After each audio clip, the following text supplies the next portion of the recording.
अंधेरे की परछाइयाँ, डरावनी भूतिया कहानी।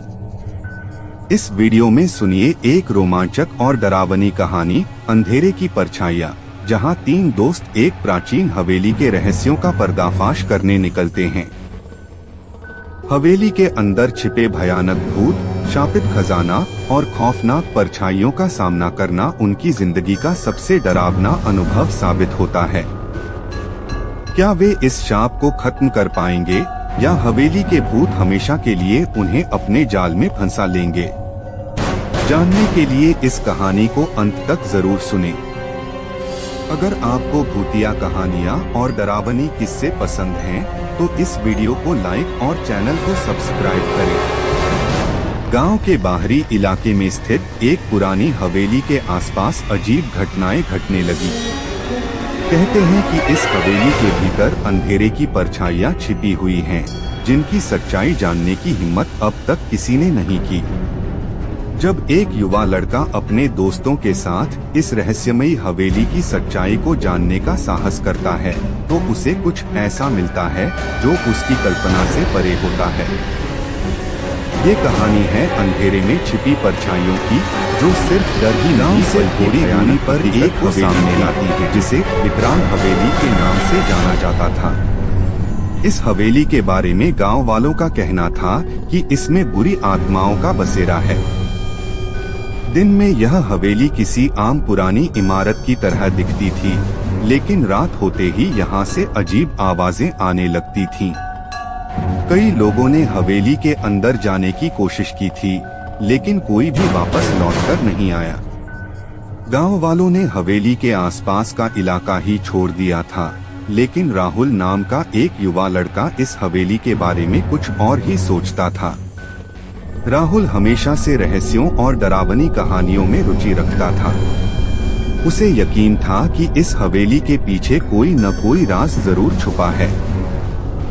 एक दिन उसने अपने दोस्तों अर्जुन और विकास के साथ हवेली में जाने की ठानी। तीनों ने मिलकर रात को हवेली के भीतर जाने का प्लान बनाया। रात का अंधेरा फैल चुका था। हवेली की ओर जाते समय राहुल और उसके दोस्त घबराहट महसूस कर रहे थे। हवेली के पास पहुंचते ही उन्हें वहां की हवा भारी और डरावनी लगी।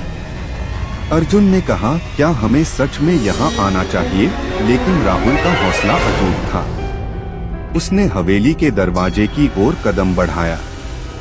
दरवाजा खुद ब खुद खुल गया, जैसे हवेली उन्हें अंदर बुला रही हो। अंदर का माहौल बिल्कुल डरावना था। जगह जालों से भरे कमरे और फर्श पर धूल की मोटी परत बिछी हुई थी। अचानक एक कमरे से किसी के चलने की आवाज आई।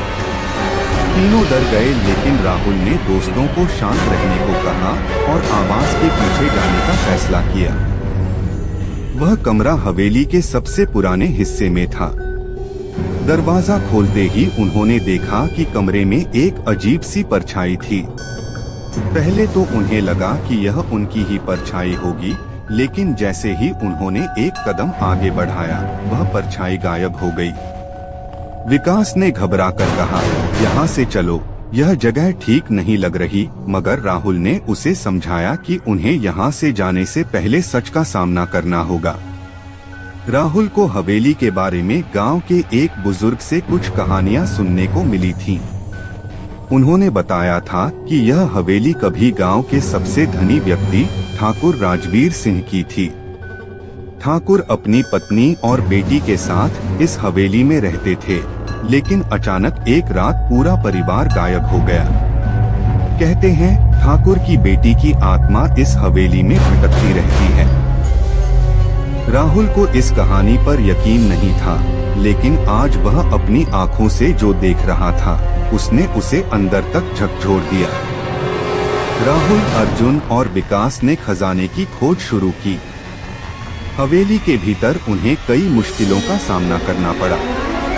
अंततः तहखाने के सबसे गहरे हिस्से में उन्हें वह खजाना मिला, लेकिन उसी समय एक विशाल काले दानव ने उन पर हमला कर दिया। दानव की आंखों में आग जल रही थी और उसका शरीर धुएं से बना हुआ प्रतीत हो रहा था। राहुल ने अपनी पूरी ताकत जुटाकर दानव से मुकाबला किया।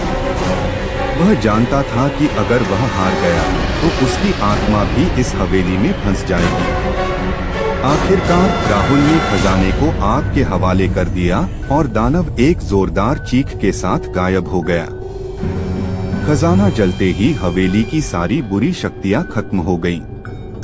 ठाकुर की बेटी की आत्मा मुक्त हो गई और उसने राहुल को धन्यवाद दिया। हवेली अब पूरी तरह से शांत हो चुकी थी। राहुल और उसके दोस्तों ने गांव लौटकर सबको यह कहानी सुनाई, लेकिन कुछ ही लोग इस पर यकीन कर पाए।